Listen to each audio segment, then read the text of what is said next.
શ્રી ગણેશાય નમઃ. આજના વિડીયોમાં આપણે માં જીવંતિકાના વ્રતની વિધિ અને વ્રત કથા જાણીશું.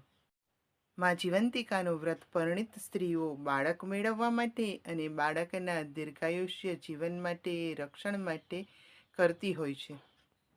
શ્રાવણ માસના પ્રથમ શુક્રવારે આ વ્રત કરી શકાય છે. જો પ્રથમ શુક્રવારે ન થઈ શકે તો બીજા શુક્રવારે પણ આ વ્રત કરી શકાય. સવારમાં વહેલા ઉઠી નાહી ધોઈને સ્વચ્છ થઈ માતાજીની મૂર્તિ સમક્ષ અથવા ફોટા સમક્ષ 5 દિવેટનો ઘીનો દીવો કરવો. અબેલ, ગુલાલ, કંકુ, ચોખા, પુષ્પથી પૂજા કરવી, સ્તુતિ અને પ્રાર્થના કરવી. ત્યાર પછી કથા સાંભળવી. આ વ્રત કરનાર સ્ત્રીઓએ પીળા વસ્ત્રો, પીળા અલંકાર કે પીળા રંગની વસ્તુઓનો ત્યાગ કરવો જોઈએ. લાલ રંગના વસ્ત્ર પહેરવા, પીળા લીલા મંડપ નીચે નીકળવું નહીં, સૂવું નહીં, ચોખાનું પાણી ઓળંગવું નહીં. કથા પૂરી થયા પછી 5 દિવેટના દીવાથી આરતી ઉતારવી.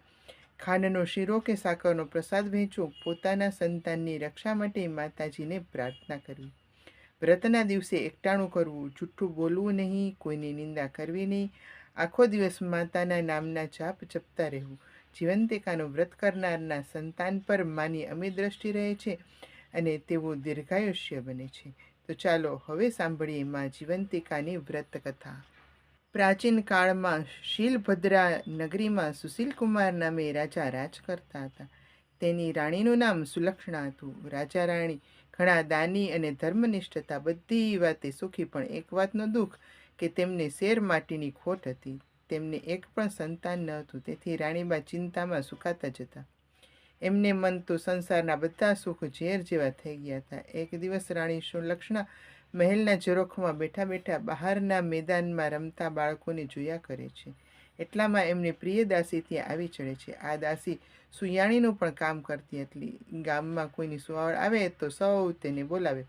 દાસી ઘણી સમજુ હતી. રાણીના મનભાવને તરત જ સમજી જાય છે. તેણે રાણીને કહ્યું, રાણીજી, તમે આટલી બધી ચિંતા શા માટે કરો છો? ખોટું ન લગાડો તો એક વાત કહેવા માંગુ છું, જેથી તમારું વાંચ્યા મેણું હંમેશા માટે દૂર થઈ જશે. જલ્દી બતાવને, રાણીએ કહ્યું. દાસીએ ધીમેથી રાણીના કાનમાં કહ્યું, સાંભળો રાણીજી, ગામમાં એક બ્રાહ્મણીને 3જો મહિનો જઈ રહ્યો છે. તમે આજથી જ વાત ફેલાવી દો કે તમે સગર્ભા છો અને મા બનવાના છો. બસ ત્યારબાદનું બધું કામ હું સંભાળી લઈશ. પૂરે દિવસે બ્રાહ્મણી જે બાળકને જન્મ આપશે તેને હું તમને લાવીને સોંપી દઈશ. દાસીની વાત સાંભળી રાણી પ્રથમ તો ખચવાટ અનુભવ્યો, પણ દાસીએ તેમને કહ્યું, તમે બીશો નહીં. કોઈને આ વાત કાનોકાન ખબર નહીં પડે. બાળક મળવાની લાલસાએ રાણી સુલક્ષણા આવું ખરાબ કામ કરવા માટે પણ તૈયાર થઈ અને પોતે ગર્ભવતી છે એ વાત ફેલાવવા માંડી. જોત જોતામાં 6 મહિના વીતી ગયા. એક દિવસ રાતે બ્રાહ્મણીને પ્રસૂતિની પીડા ઉપડતા દાસીને બોલાવવામાં આવી. મધરાત બાદ બ્રાહ્મણીએ એક સુંદર અને તેજસ્વી પુત્રને જન્મ આપ્યો. દાસી બધાની રજા લઈને રવાના થઈ. થોડીવારમાં ઘરના બધા ખસખસાટ ઊંઘી ગયા. દાસી ઘરની પાછલી બારીથી ચોર પગલે બ્રાહ્મણીના ઓરડામાં આવી અને બાળકને ઉઠાવીને ઘરની બહાર નીકળી ગઈ. એ સીધી રાણી પાસે પહોંચી અને જઈને બાળક સોંપી દીધું. રાણી તો ખુશ થઈ ગઈ. ત્યારબાદ તરત જ મહેલમાં સમાચાર ફેલાવી દેવામાં આવ્યા કે રાણીબાએ સુંદર પુત્રને જન્મ આપ્યો છે. આખા નગરમાં આનંદ છવાઈ ગયો. ઘેર ઘેર દીપમાળા પ્રગટી આખું નગર ઉત્સવ ઉજવી રહ્યું છે. ત્યારે બાળકની સાચીમાં બ્રાહ્મણી તો વિલાપ કરે છે. પુત્ર ગુમ થવાથી રડે છે અને ટળવળે છે. ત્યારબાદ બ્રાહ્મણીએ જીવંતિકાનું વ્રત શરૂ કર્યું. તેથી માં જીવંતિકાએ બ્રાહ્મણીનો પુત્ર જે મહેલમાં રાજકુમાર બનીને ઉછરી રહ્યો છે તેની રક્ષા કરવા માંડી. રાણીએ તેનું નામ શૈલસેન પાડ્યું હતું. શૈલસેન મોટો થવા લાગ્યો. એ યુવાન થયો ત્યારે રાજા સુશીલકુમાર અને બ્રાહ્મણીના પતિ મરણ પામ્યા. હવે સુલસેન રાજગાદીએ બેઠો. તે ઘણો દયાળુ અને ધર્મનિષ્ઠ હતો. પ્રજા તેની કુશળતાથી ઘણી ખુશ છે. થોડા સમય પછી એ પિતાનું શ્રાદ્ધ કરવા માટે ગયાજી જવા નીકળ્યો. રસ્તામાં એણે એક વણિકના ઘરે ઉતારો રાખ્યો. આ વણિયાને અગાઉ 6 બાળકો થયા હતા અને વારાફરતી છઠ્ઠીના દિવસે મરણ પામ્યા હતા. આજે વણિકના ઘરે 7મા પુત્રની છઠ્ઠી હતી. ઘરના બધા ઊંઘી ગયા હતા. ત્યારે માં જીવંતિકા શૈલસેનનું રક્ષણ કરવા બારણા પાસે ઊભા હતા. મધરાત થતાં વિધાતા વણિકના પુત્રના લેખ લખવા આવ્યા. એટલે જીવંતિકા માતાએ આડું ત્રિશૂળ ધર્યું અને કહ્યું, દેવી વિધાતા, તમે અહીં કેમ આવ્યા છો? વાણિયાના દીકરાની આજે છઠ્ઠી છે એટલે તેના લેખ લખવા આવી છું. માં જીવંતિકાએ વિધાતાને પૂછ્યું, બેન, લેખમાં શું લખશો? ત્યારે વિધાતાએ જવાબ આપ્યો કે એના ભાગ્યમાં છે તે લખીશ, કારણ કે આ બાળક કાલ સવારે તો મરણ પામશે. આ સાંભળી માં જીવંતિકાએ કહ્યું, ના ના વિધાત્રી, તમે આવું ન લખી શકો. જ્યાં મારા પગલાં પડે ત્યાં તમે આવું અમંગળ કદાપી ન લખી શકો. માટે આ બાળકનું આયુષ્ય 100 વર્ષનું લખજો. છેવટે વિધાતાએ માતા જીવંતિકાની આજ્ઞા માથે ચડાવી દીર્ઘાયુષ્ય લખીને ચાલતા થયા. બીજે દિવસે વાણિયાએ પોતાના બાળકને જીવતો જોયો તો ગદગદ થઈ ગયા અને ખાતરી થઈ કે આ બધું આ મુસાફરના મંગલ પગલાંને પ્રતાપે જ થયું છે.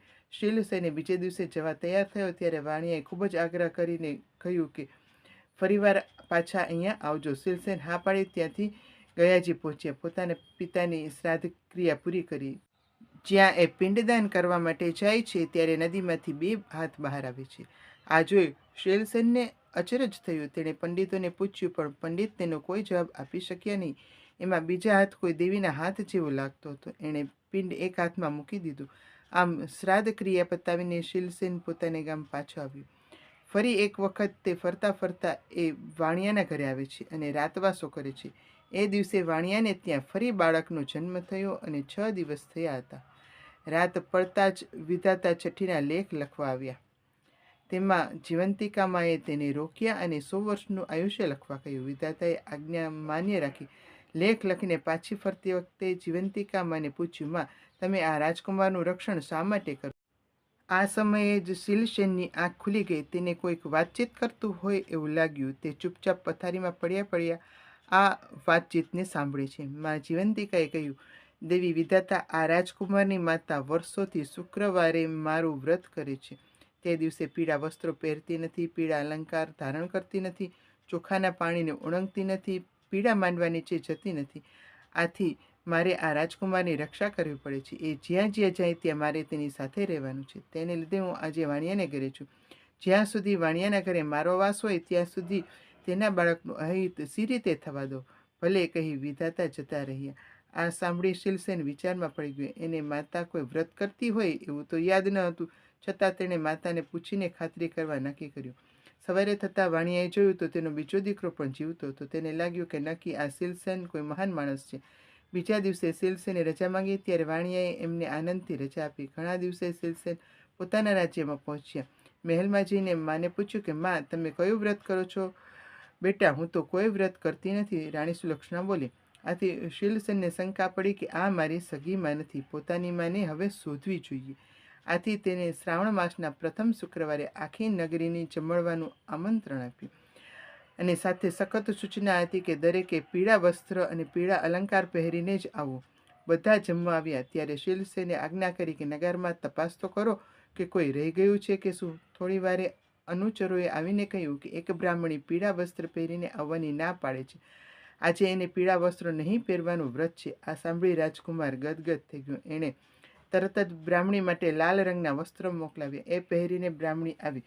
શીલસેને આવતા જ એના ધાવણમાંથી દૂધની સેર છૂટી શીલસેનના મોંમાં પડી. આ જોતા નગરજનો આશ્ચર્યમાં પડી ગયા.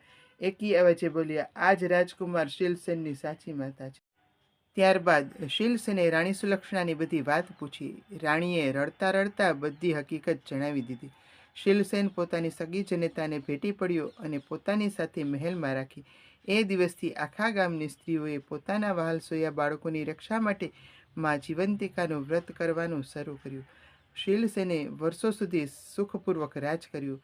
હે માં જીવંતિકા, તમે જેમ બ્રાહ્મણીના બાળકનું રક્ષણ કર્યું તેમ વ્રત કરનાર સૌના બાળકોનું રક્ષણ કરજો અને એમને દીર્ઘાયુષ્ય અને સુખ સંપત્તિ આપજો. જય માં જીવંતિકા.